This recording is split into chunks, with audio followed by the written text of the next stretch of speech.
নমস্কার, আমি সুদীপ্ত। রংধনু গার্ডেনে সবাইকে স্বাগত জানাই। অনেকদিন ধরে আপনারা অনেক রিকোয়েস্ট করেছেন, দাদা আপনার কাঁঠাল বাগানের বর্তমান পরিস্থিতি দেখান, কি পরিচর্যা করছেন সেগুলো আমাদেরকে একটু তুলে ধরুন। সেই জন্যই আজকের প্রতিবেদন। আজ রয়েছি আমার কাঁঠাল বাগানে, যে কাঁঠাল বাগানটা 3 মাস আগে আমি লাগিয়েছিলাম। খুব ছোট্ট ছোট্ট চারা আমি এই গাছে লাগিয়েছিলাম।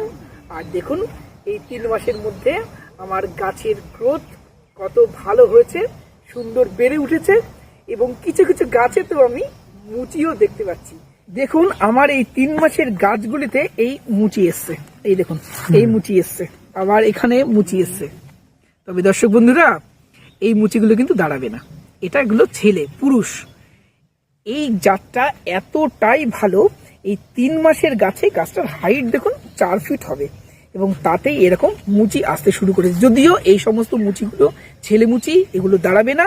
তবে এখনই যখন প্রত্যেকটি ডালে ডালেই দেখুন মুচি এসছে, এখানে দেখুন ছিঁড়ি, এটা প্রত্যেকটি ডালেই দেখুন, এই দেখুন মুচি, এই পাতা এটা মুচি, প্রত্যেকটা ডালে ডালে এরকম। এটা ছিঁড়ি দেখুন, এটা ছিঁড়ি,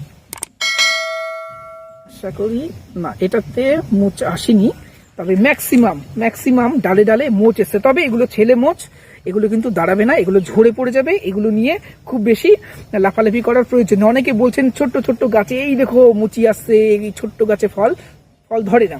এই গাছগুলিতে লাগানোর পরে মিনিমাম 8 মাস থেকে 1 বছর সময় লাগতে পারে, কিন্তু এই গাছগুলো খুব আর্লি হয়। মার্কেটে আর অন্য কোনো জাত পাবেন না যেগুলো এত তাড়াতাড়ি ফল দিতে সক্ষম। এবং এই জাতটা প্রথম অবস্থায় আর্লি আসে, প্রথম 1-2 বছর 2 বছর আর্লি আসবে। তারপরে বয়স যখন 3 বছর 4 বছর 5 বছর হতে শুরু করবে, তখন কিন্তু অল টাইম হওয়ার টেন্ডেন্সি রয়েছে। এই জাতটা নিয়ে অনেকে বাজারে বিভিন্ন নামে মার্কেটিং করছে। কেউ বলছে থাই কাঁঠাল, কেউ বলছে ফ্রান্সের কাঁঠাল, কেউ বলছে ইংল্যান্ডের কাঁঠাল, কেউ বলছে ভিয়েতনামের কাঁঠাল। জাত সম্বন্ধে জানি না, কোথা থেকে এসেছে সে বিষয়ে পারফেক্ট ডেটা নেই। তবে মার্কেটে এই পাতাটা দেখুন, অন্য সবার পাতাটা দেখবেন একই জাত। এটাই পিঙ্ক কাঁঠাল বলে পরিচিত, এটাই ভিয়েতনাম সুপার আর্লি বলে পরিচিত, এটাই থাই কাঁঠাল বলে পরিচিত, এটাই 12 মাসি কাঁঠাল বলে পরিচিত। এই জাতটা আপনারা অবশ্যই বাণিজ্যিকভাবে ট্রাই করা যেতে পারে। আবার একই সাথে এটাও বলে রাখি, বর্তমানে প্রচুর মানুষ, প্রচুর চাষি এই ইঁচড় চাষটা করছেন।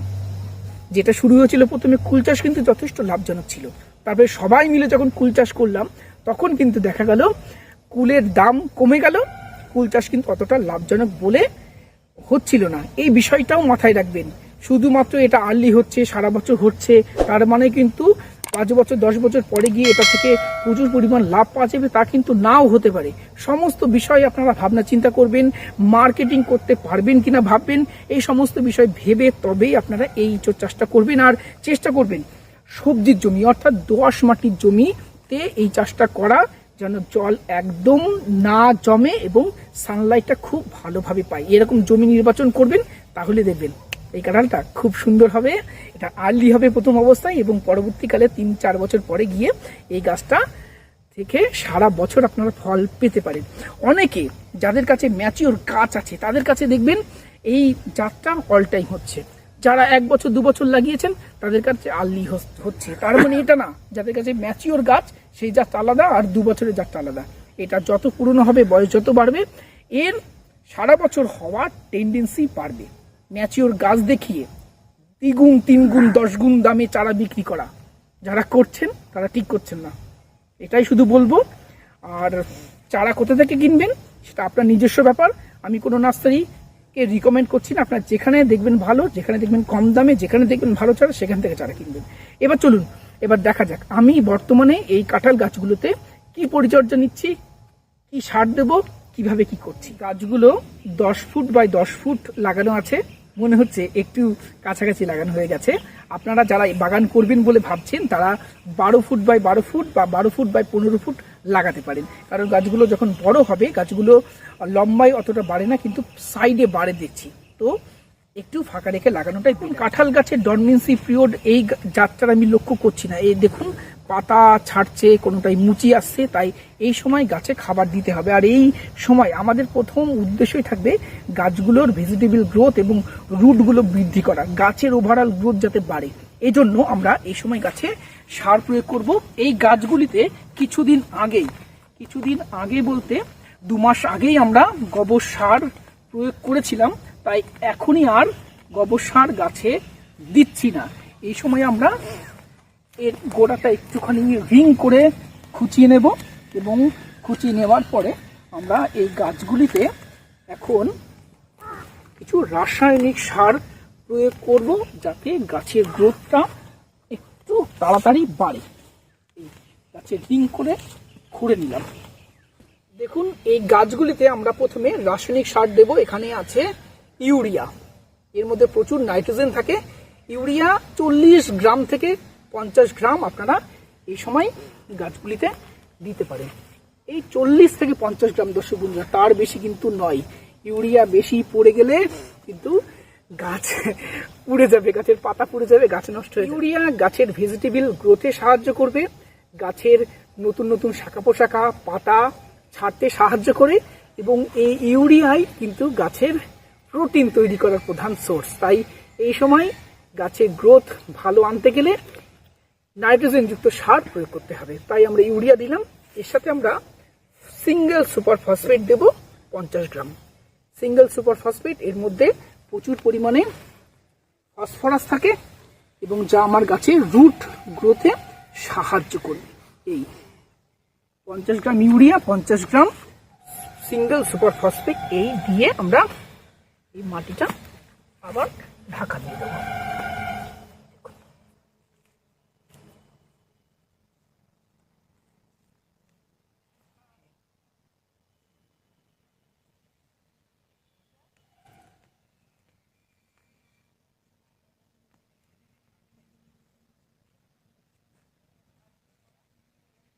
এই আমাদের সার দেওয়া কমপ্লিট। আর দেখুন, এই মাটিটা কিছুদিন আগে বৃষ্টি হয়েছে, মাটি যথেষ্ট নরম আছে, তো নতুন করে আর জলসেচ এই অবস্থায় করার প্রয়োজন নেই। যা মাটির নরম আছে এতেই সার কিন্তু গলে যাবে, সার টেনে নেবে। তো এই সার আমরা এই সময় প্রয়োগ করলাম। আর একটা বিষয় আমরা একটু লক্ষ্য করছি, এই সময় আমরা কাঁঠাল গাছে দুটো সমস্যা দেখতে পাচ্ছি। এখানে বেশ কিছু গাছে, সব গাছ নয়, এই দেখুন বেশ কিছু গাছে এই দেখুন পাতাটা এরকম ছোপ ছোপ কালো কালো হয়ে যাচ্ছে। এর মেন কারণ ফাঙ্গাস অ্যাটাক লক্ষ্য করা যাচ্ছে, কারণ প্রচুর কুয়াশা পড়ছে এই সময়, প্লাস ম্যাক্সিমাম দিন 2 থেকে 3 ঘন্টার বেশি রোদ উঠছে না, প্লাস কয়েকদিন আগে একটা বৃষ্টি হয়ে গেল, যার কারণে ফাঙ্গাস অ্যাটাক লক্ষ্য করা যাচ্ছে। কিছু কিছু গাছে এই পাতাগুলো এরকম হালকা হালকা কালো কালো স্পট দেখা দিচ্ছে। তো এই সময় গাছে ফাঙ্গিসাইডস স্প্রে একটা করতে হবে। আমি এই গাছগুলিতে অ্যান্টাকল এই ফাঙ্গিসাইডটি গাছে স্প্রে করে দেব। প্রত্যেকটি গাছে আমি অলরেডি স্প্রে করে দিয়েছি এবং আশা করা যায় এই সমস্যা যেটা দেখা দিচ্ছে এটা কিছুদিনের মধ্যে সলিউশন হয়ে যাবে। এছাড়াও কিছু কিছু গাছে দেখছি, এই গাছটি একটু কাছ থেকে দেখাও, এই দেখুন এই গাছে একটা পোকার এই মাথাটা খেয়ে নেয়। এটা ম্যাক্সিমাম কাঁঠাল গাছে হয়, এই মাথাটা পোকায় খেয়ে নিচ্ছে, ফলে এই দেখুন এই গ্রোথটা থমকে যাবে। এই কারণে কচি পাতা যখনই বেরোবে তখন আপনারা চেষ্টা করবেন গাছে কোনো বিষ অয়েল, যেটা হামলা হতে পারে, ওস্তাদ হতে পারে, এই জাতীয় বিষ তেল গাছে মাঝে মধ্যে একটু স্প্রে করা। এছাড়া গাছে তেমন কোনো সমস্যা দেখা যায় না। অত্যন্ত লো মেনটেনেন্সের একটি গাছ বলতে পারেন এই কাঁঠাল। আপনারা এইভাবে পরিচর্যা করুন, দেখুন গাছগুলো খুব ভালো গ্রোথ নেবে এবং গাছগুলো লাগানোর 1 বছরের মধ্যে আপনারা এই গাছ থেকে ফল পাবেন। আমি আশা করছি এই বছরই 2024 সালের অক্টোবরের পরে এই গাছে অবশ্যই আমরা ফল পাবো। বন্ধুদের একটু ভালোভাবে বলি, এই চাষটা যদি আপনারা করতে পারেন, এখন যা দাম আছে এটা অত্যন্ত লাভজনক একটি ফসল। তবে অতিরিক্ত যদি চাষ হয়ে যায় তাহলে এখন যে ইঁচড়টার দাম রয়েছে 80 টাকা থেকে 100 টাকা, সেটা কিন্তু অনেক নেমে যাবে। তো যখন আপনারা চাষ করবেন সব কিছু বিচার বুদ্ধি করে মার্কেটিং করতে পারবেন কিনা দেখে তবে আপনারা চাষে আসুন। এরপরে আরেকটা সমস্যার কথা বলবো, যখনই আমরা দেখি যে কোনো ফসলই, যে কোনো চাষই অত্যন্ত লাভজনক বলে মনে হয়, তখনই সেই ফল গাছ বা সেই গাছের চারা বিক্রি করার একটা দুর্দান্ত কম্পিটিশন দেখা যায়। কেউ বলে আমার কাছে জাতটা খুব ভালো, ও বলবে আমার কাছে জাতটা ভালো এবং আমার কাছে জাতটা ইউনিক। এগুলো কিন্তু নয় দর্শক বন্ধুরা। আমায় যতদূর প্রচুর বাগান আমি ঘুরেছি, আমার নিজস্ব এক্সপিরিয়েন্স আমি শেয়ার করছি। আমাদের মার্কেটে যতগুলো অল টাইম ইঁচড়ের জাত এসছে সবগুলোই সেম জাত, সবগুলোই একটা জাত। আপনারা পাতা দেখবেন, এটাই পিঙ্ক কাঁঠাল বলে পরিচিত, এটাই 12 মাসি কাঁঠাল বলে পরিচিত, এটাই ভিয়েতনাম সুপার আর্লি বলে পরিচিত এবং এই জাতটা দুর্দান্ত জাত। এর সঠিক নাম উদ্ঘাটন করতে পারিনি এখনো, তবে এই একটাই জাত আছে।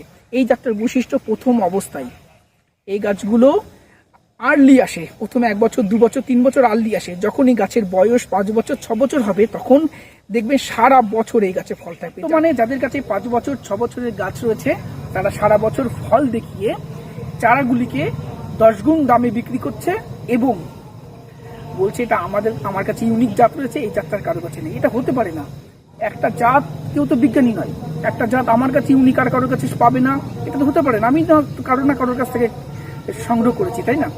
তো এই সমস্ত কথায় কান দেবেন না। আমি কোনো পার্টিকুলার নার্সারিকে রিকমেন্ড করছি না। আপনারা নার্সারি ঘুরুন, নার্সারি নয় বাগান ঘুরুন, আগে বাগান ঘুরে চাষটা দেখুন, যদি ভালো লাগে তবে তার চারা সংগ্রহ করুন। যেখানে কমে পাবেন, যেখানে চারার কোয়ালিটি ভালো পাবেন, সেখান থেকে আপনারা চারা পারচেজ করবেন। আজকের প্রতিবেদন কেমন লাগলো কমেন্ট বক্সে লিখে জানাবেন, আর আমাকে যদি কোনো সাজেশন দেওয়ার হয় কমেন্ট বক্সে লিখে জানান। আজকের প্রতিবেদন ভালো লাগলে একটি লাইক করবেন, নতুন হলে চ্যানেলটি সাবস্ক্রাইব করে রংধনু গার্ডেনে সাথে থাকবেন। নমস্কার।